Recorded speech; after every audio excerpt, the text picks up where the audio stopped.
자, 이제 민주당 상황 좀 들어가 볼게요. 네, 민주당 상황 얘기를 좀 해야 될 것 같은데 어제 의원총회가 있었습니다. 네, 예. 비공개 의원총회라서 기자들은 들어가서 출연을 하지 못했는데 어떻게 좀 진행이 됐습니까? 어땠습니까? 네, 어제 그 의원총회가 열렸었는데 네, 대다수 의견은 지금 이재명 대표께서 구속영장 청구가 왔잖아요. 네, 그래서 지금 국회에서 거기에 대한 심의를 다음 주 24일 날 본회의에 그 보고가 보고가 되고 되고 그다음에 다음 주 월요일. 27일 날 네. 이제 투표를 할 예정인데 대다수는 이것이 너무 부당하다는 것이죠. 사실은 부당하다. 구속 영장 청구 자체가 네, 너무나 부당한 거죠. 왜냐하면 구속 영장을 청구하려면은 음, 어떻습니까? 조건이 돼야 되잖아요. 네, 그런데 조건이 제대로 갖추어지지 않은 거죠. 지금 이재명 대표가 도망갈 염려가 있습니까? 어, 그러니까 도주의 염려가 있을 때 구속영장을 통상 많이 하고 네, 또 증거를 증거인멸. 인멸할 네, 할 가능성이 많을 때 하잖아요. 그런데 증거인멸 그런 가능성도 없지 않습니까?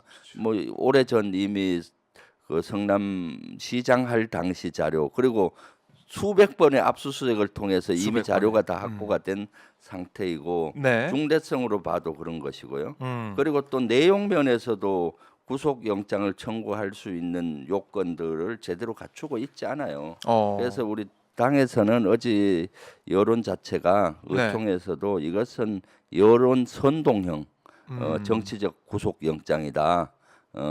는 결론을 내렸죠, 사실은. 여론 그래서 선동형. 물론 본회의에서 투표할 때 네. 당론으로 정하진 않았어요. 자발적으로 해도 문제 없겠다라고 결론이 아, 내려진 거죠. 네, 당론으로 정할 필요도 없을 네, 네, 정도로 그렇죠. 압도적으로 네, 다 이제 부결해야 된다 이런 얘기를 한 네. 건데. 사실 제가 그 구속영장 청구된 거를 네, 173쪽을 그 보셨어요? 복사해서 다 어, 읽어봤어요. 밤을 네, 새워서 읽어봤어요. 그랬을 때 거기 정는 여러 가지 문제가 있는데 네, 사실 구속영장이라고 할 요건들이 제대로 갖추어져 있지도 않아요. 내 어, 보니까 구속영장 속의 용어들이 보면은 네, 시정농단, 내로남불, 어, 아시타비 이런 여론 선동형 여론 선동용. 용어들이 많아요. 네, 아예 구속영장 속에는 팩트 위주로 돼 있어야 아, 되는데 그렇죠. 뭐 시정농단을 했다느니 뭐 아시타비니 내로남불이니 음, 이런 단어가 들어가고 네, 그리고 정치적인 주장을 많이 해요.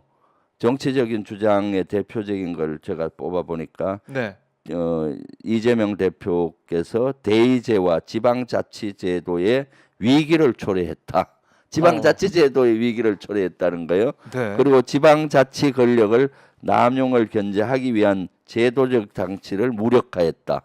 이런 건 음, 정치적인 용어예요. 그리고 제1야당의 대표이자 정치 권력자이기에 구속해야 한다.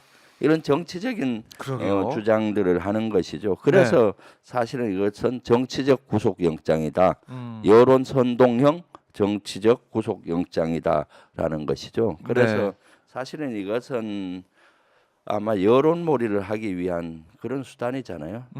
사실 우리나라의 법의 원칙은 무죄 추정의 원칙, 증거주의지 않습니까? 그렇습니다. 그래서 불구속을 원칙으로 해요. 음, 불구속한 상태에서 재판을 받는 것이 원칙입니다. 네, 그런데 아주 특이하게 도주를 한다든가 뭐 증거를 인멸할 가능성이 있다든가 뭐 사안이 중대하다든가 이럴 때 이제 구속영장을 청구해서 인신을 구속한 상태에서 조사를 하잖아요. 네. 그러니까 그런 원칙도 맞지가 않는 것이죠. 네, 구속영장의 문제점도 지적을 해주셨고 네, 원칙도 제기를 네, 해주셨는데 아니 이런 얘기도 해요. 그럼 당당하다면 네, 구속영장 봐도 뭐 네, 혐의가 없고 뭐 428억 그 내용도 네, 없는 상황이라고 하면 이게 민주당 주장처럼 네, 국민의힘에서는 당당하게 가서 네, 영장 심사를 받아라 네, 이런 얘기도 한단 말이죠. 네. 여기 대해서는 어떻게 보십니까? 당당하게 가는 것 자체도 법을 위반하는 거예요. 지금 어, 우리나라는 상권이 분리가 돼 있지 않습니까? 네, 국회의원은 국민을 대표하는 겁니다. 그래서 그렇습니다. 국민을 대표해서 말을 하고 비판도 하고 해야 되는 거잖아요. 음, 그렇기 때문에 체포를 회기 중에는 못하게 돼 있어요. 음. 왜 이것은 왜냐하면은 그동안 독재 정부라든가 네. 행정부가를 견제하기 위한 수단으로 이 제도를 만들어 놓은 겁니다. 불체포 특권, 그렇죠. 체포를 하려면은 회기 내는 국회의 동의를 받아야 된다. 음. 이러한 제도인 것이죠. 네. 그런데 마치 국회를 여는 뭐 방탄국회니 또 그런 얘기를 하잖아요. 거기 무너진다면은 국민 상권의 분리가 되지 않아서 독재자가 나올 수가 있죠. 아. 네, 예.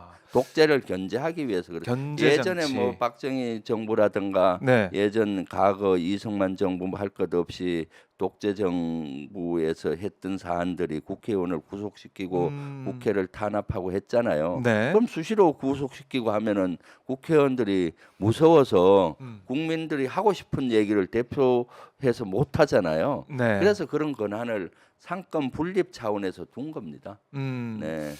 이 의미가 뭔지, 그러니까 네. 불체포 특권이라고 부르고는 있지만 네. 과연 그게 특권이 맞는지, 네. 어떻게 보면 국민의 대표로서 네. 독립적이고 그다음에 이 행정부에 휘둘리지 않고 네. 사법부에 휘둘리지 않고 국민의 대표로서 일을 할 수 있는 네. 그런 하나의 국회의원으로서의 권리일 수도 있는데, 그건 국회의원 권리라기보다는 국민의 권리입니다. 국민의 권리다. 국민을 국민의 대표하는 대표니까. 사람이 그렇네요. 국회에 내보낸 거잖아요. 아하. 우리는 5,500만이 직접 다 정치할 수 없으니까 네네. 한 30만 단위로 한 명을 뽑아서 국회 가서 내가 하고 싶은 얘기를 해줘라. 아하. 그리고 행정부를 견제해줘라. 네. 이렇게 한 제도입니다. 아. 그래서 국회의원에 대한 이 권리는 그 표면적으로 보면 국회의원 개인에 대한 권리처럼 보이지만은 사실은 그것은 국민을 대표하고 있기 때문에 국민에 대한 권리입니다. 그래서 국민들은 어떠한 경우든 정부를 견제하고 네. 비판하고 이런 걸 하라는 거죠, 국회의원들이. 그렇죠. 그런 권리가 없으면은 조금만 말 잘못하면은 어떻게 되면 고소 고발 당하잖아요. 그럼 또 검찰이 예. 수사하고. 모든 걸 팩트를 체크해서 하기 어렵습니다. 의혹 제기 같은 경우는 어떤 의혹이 있으면 특히 정부에 대한 의혹이라든가 이런 걸 견제하기 위해서 제기하고 또 조사하고 이런 권리가 있어야 되는데 네. 자칫 잘못 이런 권한을 주지 않으면은 그런 걸 할 수가 없어요. 특히 지금같이 윤석열 정부 고소 고발 정부라고 할 수 있잖아요. 그렇죠. 툭하면 대통령실에서 고소 고발하는데 네. 무서워서 어떻게 얘기하겠습니까? 그런 권한이 없으면은 이 권한은 국민 모두의 권한이라 보면 됩니다. 국민 모두의 권한이다. 네. 이렇게 말씀해 주셨고, 방금 속보가 들어왔는데 수원지검이 쌍방울 대북 송금 의혹 경기도청 비서실 등을 압수수색하고 있다라는 속보도 들어와 있는데요. 네. 계속해서 윤석열 이 검찰에서는 이재명 대표 수사 압수수색 계속 네. 할 것 같아요. 지금 계속 하는 모습 하겠죠. 보면. 지금 음. 경기도가 감사원에서 감사를 받고 있잖아요. 네. 그럼 또 거기에서 감사 결과를 가지고 고소 고발할 것이고 계속 하지만은 뭐 파도 지금 나오지 않잖아요. 네. 그럼 또 일각에서는 이런 얘기도 있습니다. 구속영장 청구 이번에 네. 체포동의안은 부결이 될 거지만 그럴 가능성이 크지만 검찰이 이번이 끝이 아니라 계속 뭐 2번, 3번, 4번 네. 영장을 청구해서 체포동의안이 뭐 2번, 3번, 4번 똑같이 국회로 넘어오게 된다면 과연 이거 다 부결시킬 수 있겠느냐? 그거는 이제 보수 언론에서 분열을 획책하기 위한 전 수단으로 봐요. 아하. 계속 이렇게 넘어오면은 네. 파도 문제가 없잖아요. 그러면 역풍이 불겠죠. 국민들은 우리 현명하잖아요. 네. 윤석열 정부가 이재명 대표 야당 탄압을 해도 너무한다. 해도 너무한다. 그런 여론이 일 겁니다. 지금은 아직 그 정도는 아닌데 네. 계속 이렇게 구속영장을 청구하고 이렇게 하면은 진짜 이거 야당 탄압하고 해도 너무한다라는 여론이 일겠죠. 저는 그 국민들께서는 현명하셔서 그걸 이제 실체를 진리를 정확하게 볼 거라고 봅니다. 네. 국민들 민심이 반응할 거다. 네. 이런 말씀이시고, 그럼 어제 이제 의원총회에서 이재명 대표도 신상 발언을 했다고 들었어요. 네. 영장 내용 네. 조목조목 지적하면서 자신의 네. 입장을 얘기했고 또 의원들한테도 좀 미안한 감정을 드러내기도 했다 이런 얘기를 들었는데. 네. 그렇죠. 이재명 대표님도 왜냐하면은 그동안 직접 설명을 거의 안 하시고 하니까 이번에 사실 설명을. 의원들이 직접 듣기를 원하는 의원들이 많았고 사실 직접 들어보면 확실히 더 신뢰가 가잖아요. 그래서 그렇죠. 직접 좀 설명을 하셨고 네. 또 몇 분의 의원님들이 발언을 한 두 음. 분 정도 하셨는데 그 두 분들도 네.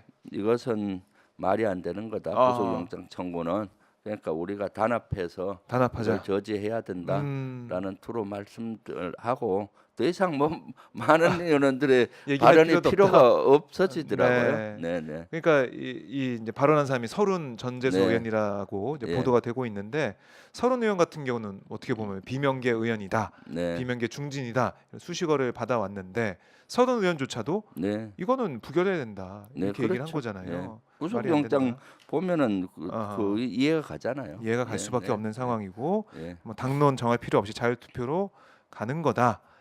알겠습니다. 그럼 뭐 네. 부결될 가능성이 큰데. 밖에서 뭐 비명이니 친명이니 네. 이렇게 얘기하는데 아하. 사실 철훈 의원님하고 국방위 같이 아, 예, 해보면은 예, 같이 하고 계시죠. 우리 민주당을 아주 사랑하고 네. 이재명 대표에 대한 지지도가 강해요. 그래요? 예.